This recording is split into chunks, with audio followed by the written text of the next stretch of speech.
तो देखिए, अरब सागर में इस वक्त टेंशन बहुत ज्यादा है। जहां पर अब्राहम लिंकन खड़ा था, बताया जा रहा है कि वहां पर ईरान का एक ड्रोन आता है और फिर दावा अमेरिका की तरफ से किया जा रहा है कि उसने इस ड्रोन को मार गिराया है। लेकिन देखिए, कहा यह जा रहा था कि स्थिति अब बेहतर है, लेकिन जिस तरह से ईरान लगातार आगे बढ़ रहा है, उसका हमने सैन्य प्रशिक्षण भी देखा वहां पर किस तरह से हो रहा था। अब इस बीच जो खबर आई है उसमें अमेरिका का कहना है कि जानबूझकर ईरान प्रोवोक कर रहा है, ईरान सामने से उसके ड्रोन आए जिसको मार गिराया गया। अब इसको लेकर किस तरह की हलचल है, किस तरह की बातें अब सामने आ रही, क्योंकि एक तरफ तो आप बैठकर बातचीत करने की बात कह रहे हैं और दूसरी तरफ इस तरह की टेंशन। मयंक मेरे साथ इस पर और अधिक बातचीत के लिए जुड़ गए हैं। मयंक, ये बड़ी खबर आ रही है कि ईरान का एक ड्रोन अब्राहम लिंकन की तरफ आगे बढ़ता है और अमेरिका का दावा है कि उसे मार गिराया गया। क्या खबर इसे लेकर? देखिए, ये पहला मौका है। इस बार जो टेंशन बढ़ा है ईरान और अमेरिका के बीच, और जिस तरह से अमेरिका ने अपने वॉरशिप्स भेज दिए ईरान के आसपास, इस बार की अगर बात करें तो ये पहला मौका है जब अमेरिका और ईरान के बीच सीधा आमना सामना हुआ। और जो खबरें आई उसके मुताबिक ईरान का एक ड्रोन शाहिद 139 ये करीब आता है अब्राहम लिंकन के, और उसके बाद जो है एक F-35 जेट ने टेक ऑफ किया अब्राहम लिंकन से, और उसके बाद इस पर हमला किया। शाहिद 139 को डाउन किया गया। इस तरह के दावे अमेरिका की तरफ से हुए। अब देखिए, इसको लेकर ईरान की तरफ से जो खबरें आई, लेकिन पहले आपको एक बात समझनी पड़ेगी कि ईरान का एक ड्रोन जो कि करीब 1000 किलोमीटर से ज्यादा का डिस्टेंस ट्रेवल करता है, ईरान से जो उड़ता है करीब 1000 किलोमीटर से ज्यादा का उसने ट्रेवल डिस्टेंस किया, और वो बिल्कुल अब्राहम लिंकन के करीब आ गया। ये अपने आप में अमेरिका के लिए एक बेहद चिंताजनक खबर है। देखिए, भले ये खबर हो और आप ये सोच सकते हैं, आपके मन में विचार आ सकता है कि भाई अमेरिका के F-35 ने जो है मार गिराया ड्रोन को, ये खबर है। लेकिन इसमें बड़ी दिक्कत की बात अमेरिका के लिए है, ईरान के लिए नहीं। ये ड्रोन कोई अब्राहम लिंकन पर हमला करने नहीं जा रहा था, और वो भी ड्रोन, मिसाइलों की बात ही नहीं कर हो रही है। अब देखिए, ये ड्रोन अब्राहम लिंकन पर हमला करने नहीं जा रहा था, ये तो उसको सिर्फ टीज कर रहा था, परेशान करने वाली जो बात होती है, ये वो सिचुएशन थी। अब देखिए, वो ड्रोन कितने अरब सागर में एकदम एग्जैक्ट पोजीशन पर ट्रैक करते हुए उसको अब्राहम लिंकन के पास पहुंच गया।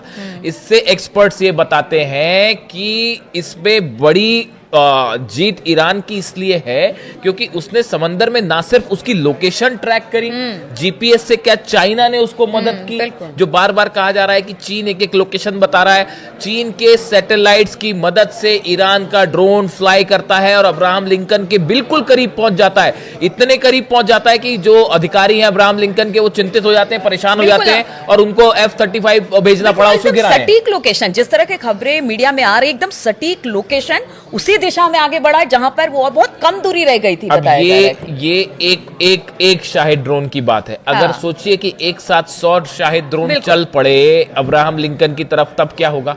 ईरान को हमला करना होगा तो वो 1 या 2 या 5 या 10 या 20 ड्रोन से हमले नहीं होंगे। बिल्कुल, अगर हमला ही करना होगा, इसमें बड़ी चीज ये थी, क्या ये जांचने की कोशिश की ईरान ने कि हम क्या सटीकता के साथ अब्राहम लिंकन तक अपना ड्रोन पहुंचा सकते हैं? जवाब मिल गया, जी हाँ, पहुंचा सकते हैं। देखिए, ये बड़ी गौर करने वाली बात है। आप देखिए, जितने फाइटर जेट्स पिछले 8 से 10 दिन के अंदर कम से कम 3 मौके ऐसे आए जब अमेरिका के फाइटर जेट ईरान में घुसने की कोशिश किए, लेकिन ईरान ने S-400 फायर नहीं किया उनके ऊपर, कहीं ईरान के S-400 की लोकेशन रिवील ना हो।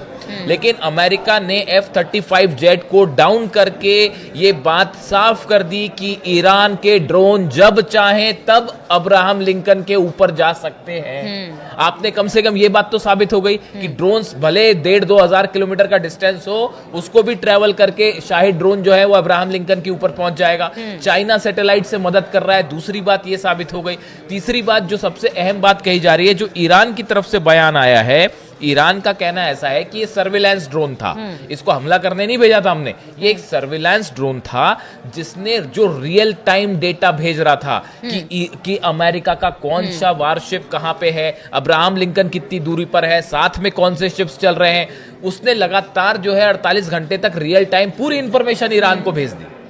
पूरी इंफॉर्मेशन, जो मिशन था इस ड्रोन का, वो पहले ही कंप्लीट हो चुका था, क्योंकि रियल टाइम इंफॉर्मेशन आ रही थी ईरान के पास। और उसके बाद आखिरी में यह हुआ कि शायद हो सकता है कि ये जांचने की कोशिश थी कि क्या एग्जैक्ट लोकेशन तक जा सकता है अब्राहम लिंकन तक, या फिर एक प्रकार से आप देखें कि जिस तरह से अब्राहम लिंकन ओमान की खाड़ी से पीछे हटा और अरब सागर में आया, एक प्रकार का चुनौती देने की कोशिश। जब F-35 जेट या F-16 जेट या F-15 जॉर्डन के रास्ते इराक से की बॉर्डर से ईरान को चैलेंज करने की कोशिश करते हैं, तो ईरान भी तो अपना बिल्कुल यही मैं कहना चाह बिल्कुल यही मैं कहना चाह रही थी कि एक तरह से चैलेंज के तौर पर भी है कि देखिए आप कहीं भी रहिए, अगर चीन के सैटेलाइट हमारे साथ है तो फिर आपकी लोकेशन ढूंढने में हमको बहुत ज्यादा दिक्कत नहीं होगी। पहुंच के बाहर नहीं है। ये संदेश देने की कोशिश की गई। आप इसको ऐसे कुछ लोग ये सोच सकते हैं। और ये अमेरिका ने कहा है कि देखिए वो जानबूझ के बुली करने की तरह एक तरह से देखिए सेंटकॉम जो आप कह रही हैं, वही सेंटकॉम के जो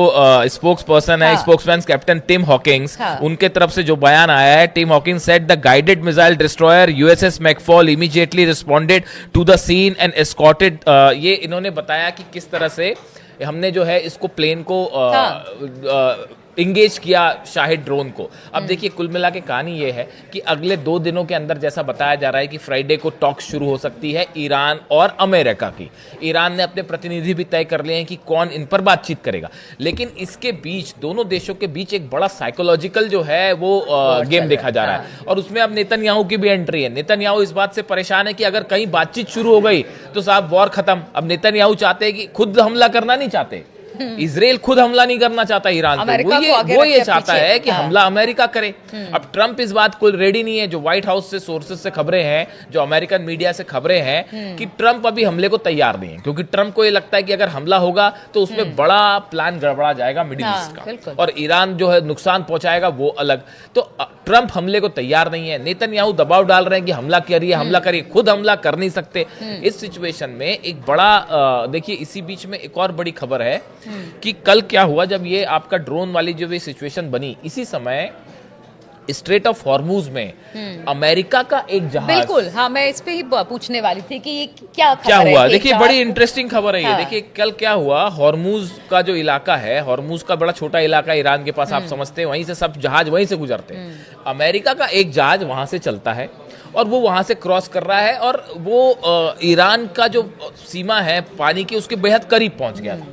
अचानक ईरान की 6 छोटी जो बोट्स होती हैं, जो IRGC की जो बोट्स होती है नेवी की, इसने इस जहाज को घेर लिया और इसके कैप्टन को संदेश दिया कि भैया हम इसको अब आप हमारे पीछे चलिए, और उस पर जबरदस्त दबाव बनाया। हालात ये हुए कि वो जो कैप्टन था शिप का, अमेरिकन शिप का, उसने पूरी रफ्तार से अपना जो है जहाज हटाया वहां से, और अमेरिका ने एक जो है अपना जंगी बेड़ा जहाज भेजा उसके करीब, उसको आगे उसको एस्कॉर्ट करके वापस लेके वो बहरीन जा रहा था जहाज, तो बड़ी मुश्किल से उसको वो ईरान के चंगुल से हटाया। अच्छा मयंक, यहाँ पे ठीक है जिस तरह से बड़ी मुश्किल से वहां से जहाज, लेकिन मुझे इन सब खबरों से जिस तरह से बातें सामने आ रही है, देखिए आप बातचीत के मंच पे तो जा रहे हैं, लेकिन ईरान को भरोसा अब भी अमेरिका पर नहीं है।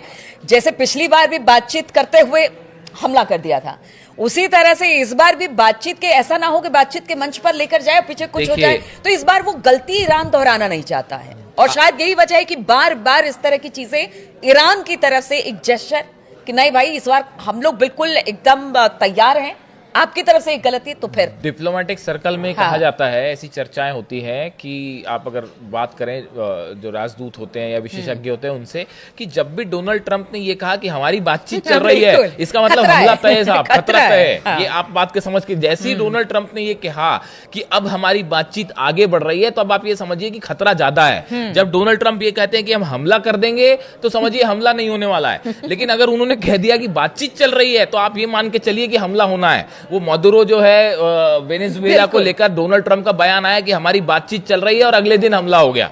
तो डोनाल्ड ट्रंप जब ये कह रहे हैं कि बातचीत आगे बढ़ रही है, तो ये ज्यादा सावधान रहने की जरूरत है। और जब ये कहें कि हमला करेंगे, तो समझिए सब शांति है। तो ऐसा मान के चला जाता है डोनाल्ड ट्रंप के बयानों को लेकर।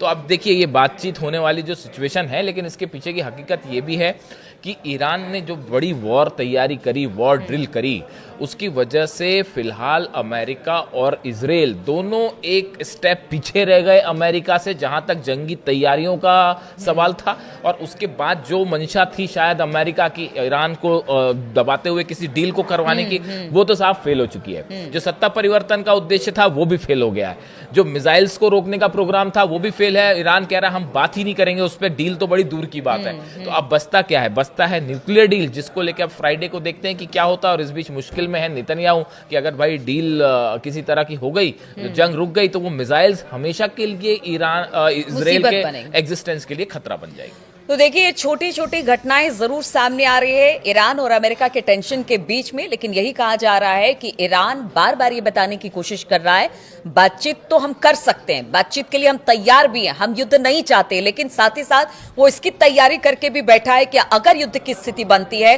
तो पिछली बार जिस तरह से उस पर हमला हुआ और नुकसान ईरान को उठाना पड़ा, अब उस नुकसान के लिए और ईरान तैयार नहीं है, इसलिए हमले का जवाब हमला होगा। इसीलिए इस तरह की गतिविधियां लगातार देखने को मिल रही है। अब फ्राइडे तक का यानी शुक्रवार तक का इंतजार करना पड़ेगा। उस दिन जब दोनों देशों के राजनयिक बैठेंगे, क्या बातचीत होगी, क्या कुछ निकलकर सामने आता है, इस पर हमारे भी नजर रहेगी। बहुत बहुत शुक्रिया आप सभी का हमारे साथ जुड़ने के लिए इस चर्चा में।